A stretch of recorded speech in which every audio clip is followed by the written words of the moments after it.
welcome to a brand new episode of Good News Today. I am Simi Pasha, and this week we're going to get you stories about a range of experiments that are underway, and if they are successful, these experiments will change our lives forever. At a time when environment change has transcended from being a concept to a harsh reality, a unique experiment is underway. And the question that's being asked is whether or not it's possible to fly around the globe without spending a single drop of fuel. Headlines Today's Jugal Purohit goes hunting for answers.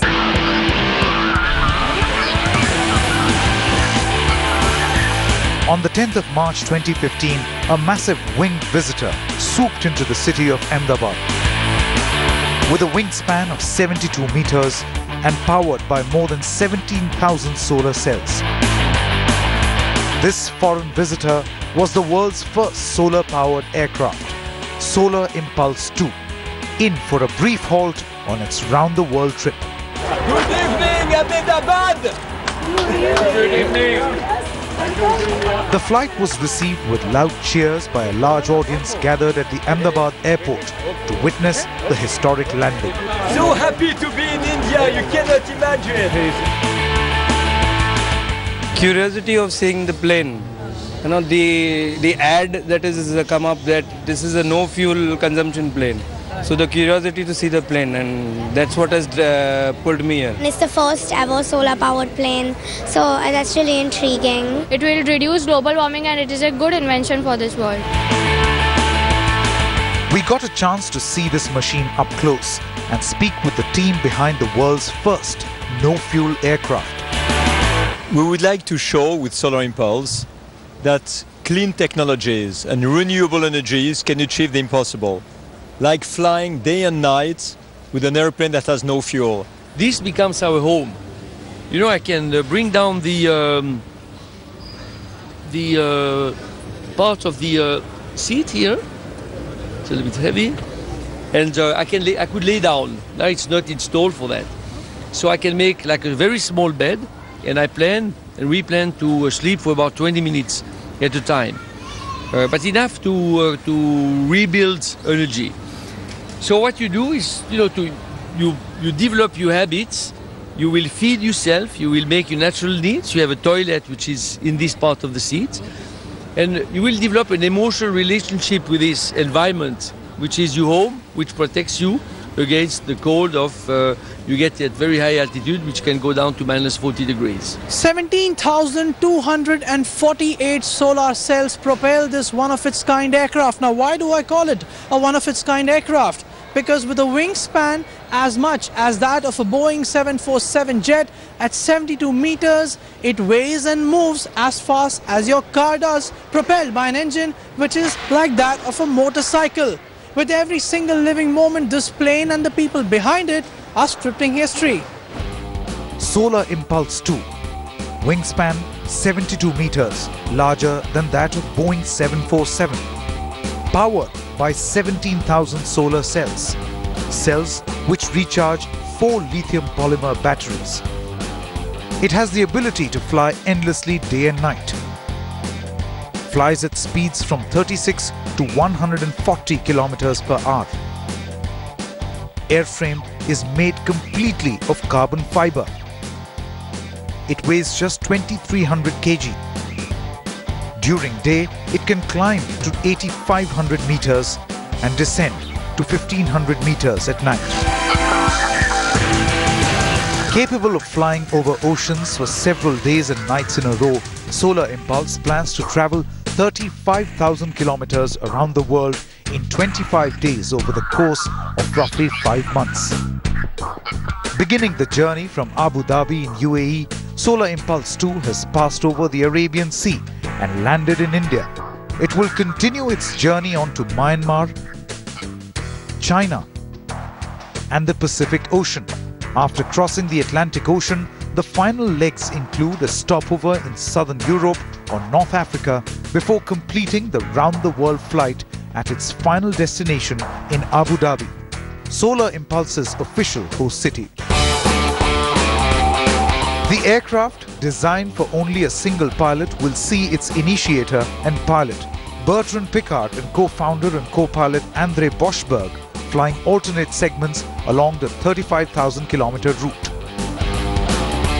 It has taken the duo 12 years to be able to finally attempt to make their dream a reality, showing the world the importance of renewable energy conceived through a pioneering spirit and innovation. The single longest leg of the journey will see one of the pilots fly solo, non-stop for 5 days and nights across the Pacific from Nanjing, China to Hawaii, a distance of 8,500 kilometers. However, Solar Impulse isn't just about Swiss industrial efficiency. As stated by its initiator Picard, the good news is that it is also about the human spirit and a shared vision towards a clean future. Aviation, as we know today, is a growing contributor to the greenhouse effect, leading to global warming. Is it our argument then that planes like the Solar Impulse 2 could perhaps replace the passenger and cargo carriers of today? Perhaps not. Perhaps it's too early. But what the story is telling us is that creating and sustaining a better, cleaner tomorrow is doable. With camera person Sajid Alam in Ahmedabad, Jugal Purohit reporting for Headlines Today.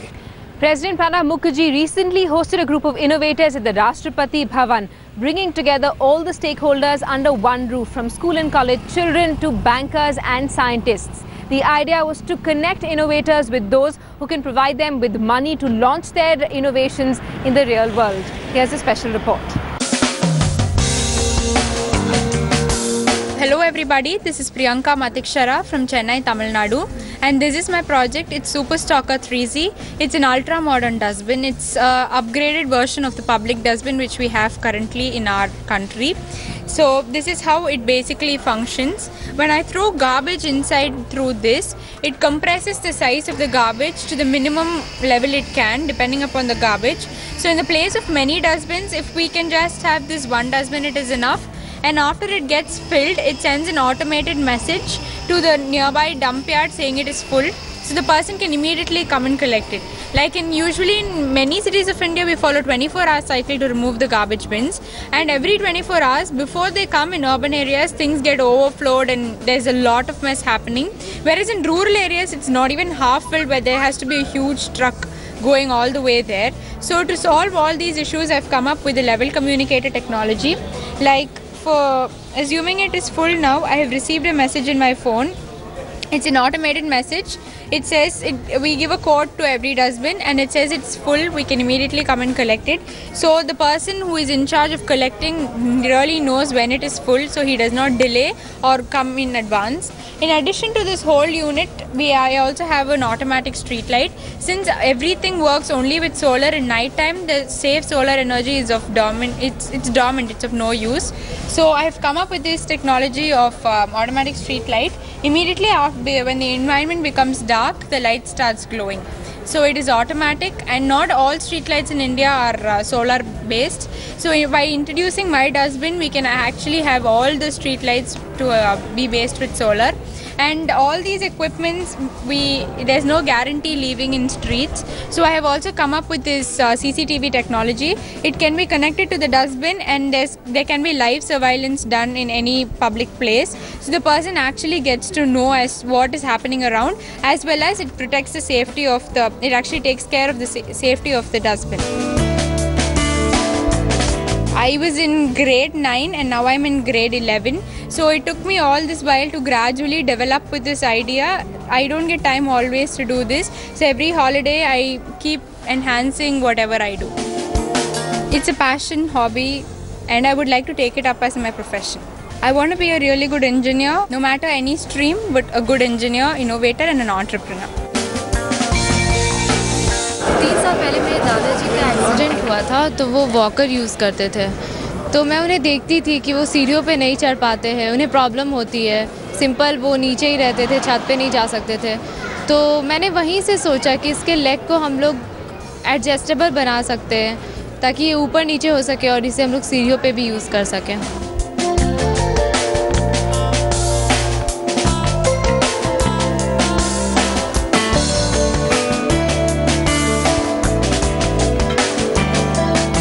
Very happy and मुझे बहुत खुशी होगी, क्योंकि बहुतों को इनकी ज़रूरत है और उन तक ये पहुंच जाएगी अब, तो I am very happy. was inspired as my mother. I helped my mother, and the things, and I was not able to take out the things very easily as it was kept at the back, and I was not comfortable. So, and I observed the microwave. So I realized that the technique in microwave can also be added in refrigerator. Yes, the electricity bill will go up, but we can have a manual system like this only, in which there will be no more electricity consumption, but we have to move the tray manually. हमारे घर पे chemistry के सारे वो पड़े हुए हैं और सारे इलेक्ट्रॉनिक्स के सामान पड़े हुए हैं और बहुत औजार भी पड़े हुए हैं। नहीं, खेलते भी है और पढ़ते भी है। भैया और हम दोनों साथ में काम करते हैं। हमारा एक छोटा सा लैब है।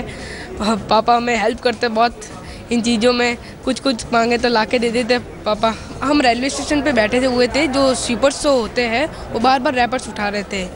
तो हमने सोचा कि क्यों ना उनके लिए उनको बहुत प्रॉब्लम होती है, क्यों ना उनके लिए ऐसा कोई डिवाइस बना जाए, उनके लिए हेल्प हो सके। फिर मैंने मेरे भाई को आइडिया बताया कि अपन ऐसा कोई बना सकते हैं। तो मैंने कहा कि वैक्यूम क्लीनर का कोई आइडिया दिया। भैया ने इसको कहा कि वैक्यूम क्लीनर डस्ट पार्टिकल्स उठाते इतना जमेगा नहीं, तो हमने कुछ सोचा कि कोई रोलर का यूज़ किया जाए। तो हमने फिर रोलर का सोचा, जहाँ पे फिर हमने स्पाइरल कॉम सोची, जहाँ पे वो एकदम फिट बैठी, जो मतलब कोई भी रैपर्स उठा सकती है, जो उसके स्पाइक से उसको ग्रिप देने में बहुत हेल्प करते हैं। तो हमने ये डिवाइस लगाया। फर्स्ट डिवाइस हमने छोटा सा बनाया था, फिर हमने इग्नाइट द्वारा हम सिलेक्ट हुए, फिर हमारा मॉडल वो बड़ा बना। कूड़ा तो हमने देश के लिए उठाऊंगा हमारे मॉडल के लिए। मैं तो इसरो में साइंटिस्ट बनना चाहता हूँ। Hi, you're still watching Good News Today. Now, who says you need a hefty bank account to follow your passion or an inheritance to chase your dreams? Here's the story of a young wildlife photographer whose mother brought him his first camera by selling her jewelry, and today he's making headlines across the globe with the kind of images he's managed to capture on his camera. Take a look.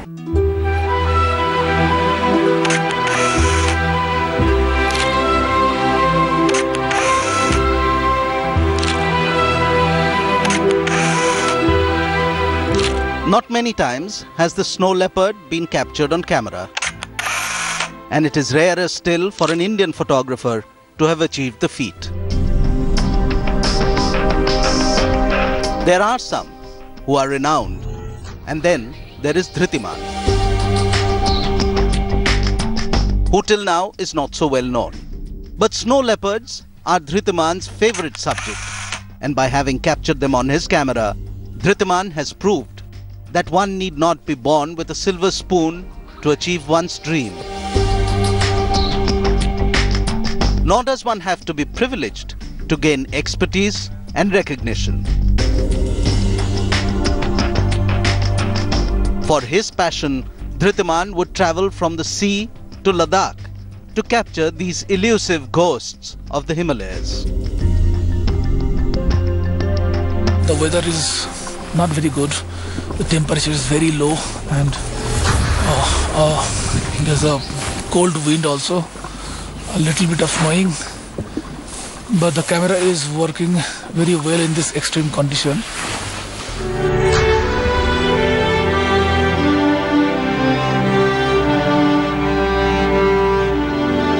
A passion for the wildlife and his love for photography made him throw away a so-called normal life of domesticity. I got a phone call from Ladakh that a snow leopard had made a kill of a zoo, basically a domestic yak kind of a thing in Ladakh. So that's just because of my network with the local people. I got the phone call, and I just the day I got the phone call, next day I reached there. I was actually in coastal line, coast of Orissa and West Bengal border actually, and the next day I flew to Delhi and then Leh and drove down to that place, then trekked for 2 hours, and at 1 o'clock I was in front of the snow leopard kill. So there was a hide, so I was inside the hide for next 6-7 days, and got lots of photos and experienced the I got a chance to see the behavior of a snow leopard for the entire day and night. And that wasn't Dhritiman's first encounter with snow leopards. The first time I photographed in Spiti in 2011, winter, during January.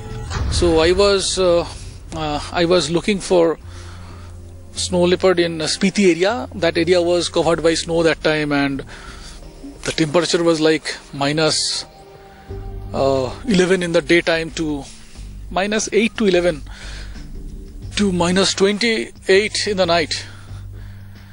So the situation was extreme, really. I mean, getting water was difficult. Every time I had to melt the ice and to drink water or to cook.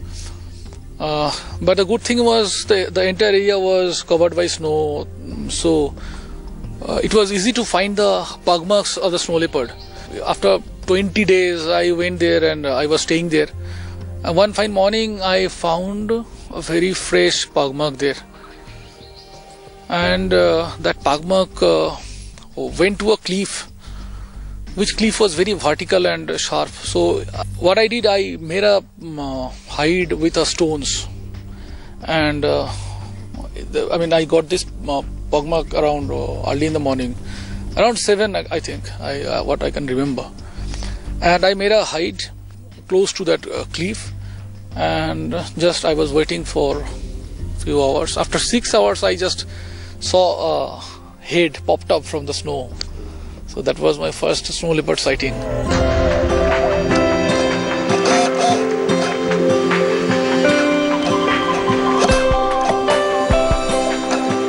Dhritiman had gone underwater to capture deep sea life. That was a shark. So actually I was in Sri Lanka and was photographing whales, blue whales and sperm whales. So we were roaming around for whales, and suddenly in the middle of the ocean I found that boat which was fishing, and then I found that shark was attached with the hook. I wanted to show it to the people that which can create at least impact. At least people start to think what is happening. So I got into the water and tried to catch both the shark as well, the people who were hunting. And it didn't scare him one bit. We have some misconceptions that sharks are dangerous. But if I was telling you the data. The maybe 30 people killed in 1 year throughout the world by shark, and we killed 10 crore shark in a year. Yeah, so who are more dangerous?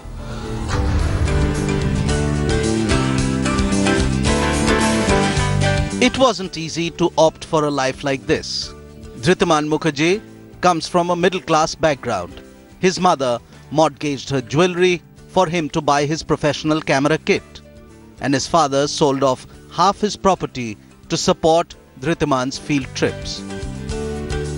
My parents are actually they are best parents in the world. My friends are best friends in the world, and everybody helped me a lot.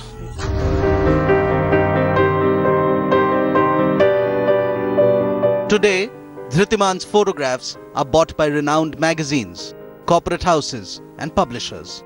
And all that he earns, he spends on his passion, his profession. I never used a single rupee for any other thing than my trips. I only spend all my money in my field trips and for this thing.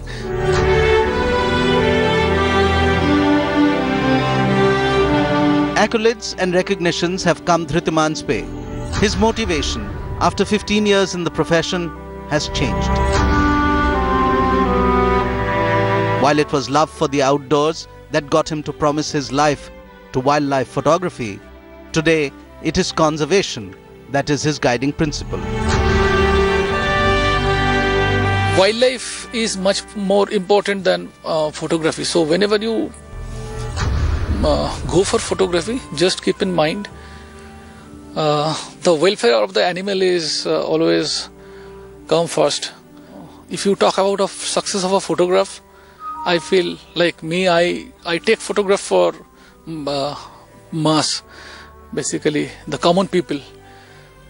So if somebody or anybody loves one of my image, and if that image moves that guy towards the nature or conservation, so I feel that image is a successful image.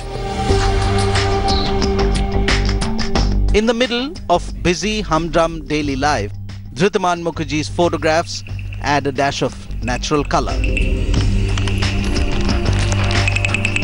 When I wait for something and I can see it through my viewfinder, that is a best moment.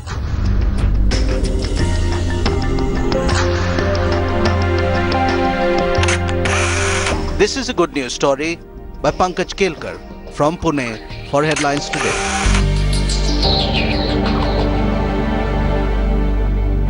That's all we could pack into this edition of Good News Today. You can send us your feedback.